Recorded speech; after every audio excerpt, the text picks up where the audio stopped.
दोस्तों आज हम जीटीएल इंफ्रास्ट्रक्चर लिमिटेड कंपनी के बारे में बात कर रहे हैं। इस कंपनी से शानदार अपडेट निकल कर आ रही है और इस कंपनी ने अपना Q3 रिजल्ट को भी अनाउंस कर दिया है और इसके साथ साथ इस कंपनी को हम फाइनेंशियली और फंडामेंटली देखेंगे। इस समय हमें कंपनी में बाय सेल होल्ड क्या कर सकते हैं और कंपनी का नेक्स्ट टारगेट प्राइस क्या हो सकता है। तो आइए वीडियो को स्टार्ट करते हैं। दोस्तों GTL infrastructure limited company India की पहली इंडिपेंडेंट टेलीकॉम टावर कंपनी है। ये company 26,000 plus tower and 22 telecom circles को इंडिया के डिफरेंट स्टेट में ऑपरेट करती है। इस कंपनी का शेयर प्राइस अभी ₹1.15 चल रहा है।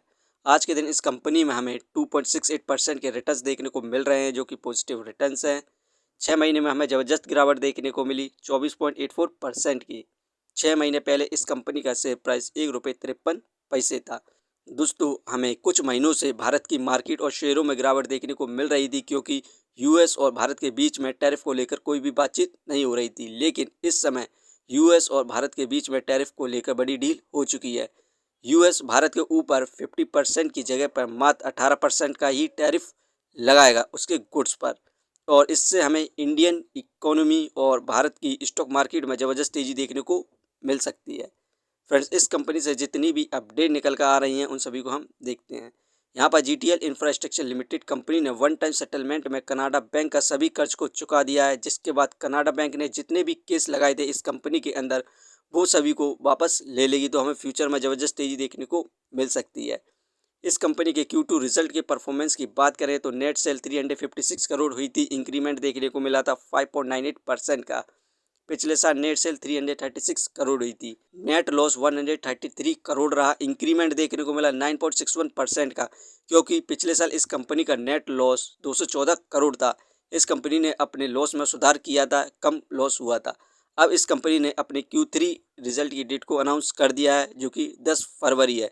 10 फरवरी को ये कंपनी अपना Q3 रिजल्ट को घोषित करेगी, तो आप इस कंपनी पर नज़र बनाए रखें 10 फरवरी के लिए। यहाँ पर इस कंपनी के अंदर हमें ज़बरदस्त इन्वेस्टमेंट देखने को मिल रही है फिल के द्वारा। यहाँ पर आप देख सकते हैं इस कंपनी के अंदर सितंबर में फिल की इन्वेस्टिंग 0.85% थी, जो कि दिसंबर में बढ़कर फिल की इन्वेस्टिंग 0.87% हो चुकी है। ज़बरदस्त इन्वेस्टमेंट देखने को मिल रही है फॉरेन इंस्टीट्यूशनल इन्वेस्टर के द्वारा इस कंपनी के अंदर।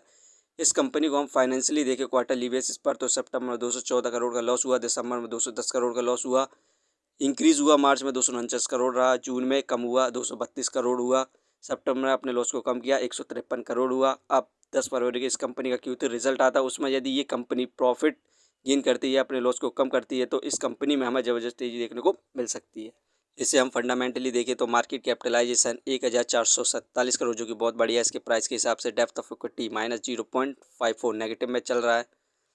इसे हम फंडामेंटली देखें तो मार्केट कैपिटलाइजेशन 1447 करोड़, जो कि बहुत बढ़िया है इसके प्राइस के हिसाब से। Depth of equity 0.54। इस कंपनी में बहुत तगड़ा कर्ज है, यही कारण है ये एक पेनी स्टॉक्स है। रिटर्न ऑफ इक्विटी 13.86, ये हमें पर ईयर 14% के रिटर्न्स दे रही है, जो कि काफ़ी अच्छे रिटर्न्स है। अर्निंग पर शेयर -0.69 नेगेटिव में चल रहा है, डिविडेंड दे नहीं रही है। बुक वैल्यू -4.99, ये शेयर इस समय बुक वैल्यू हाई प्राइस पर मिल रहा है, फेस वैल्यू 10। दोस्तों ये कंपनी फिलहाल के लिए फाइनेंशियली और फंडामेंटली बिल्कुल भी सही नहीं है। यदि इस कंपनी को Q3 रिजल्ट में प्रॉफिट गेन करती है या अपने लॉस को गेन करती है, तो हमें फ्यूचर में ज़बरदस्त तेज़ी देखने को मिल सकती है और कंपनी का शेयर प्राइस ईजिली ₹5 या ₹10 के बीच में भी जा सकता है। तो आप इस कंपनी पर नज़र बनाए रखें 10 फरवरी के लिए। दोस्तों ये वीडियो सिर्फ एजुकेशन पर्पज़ के लिए थी।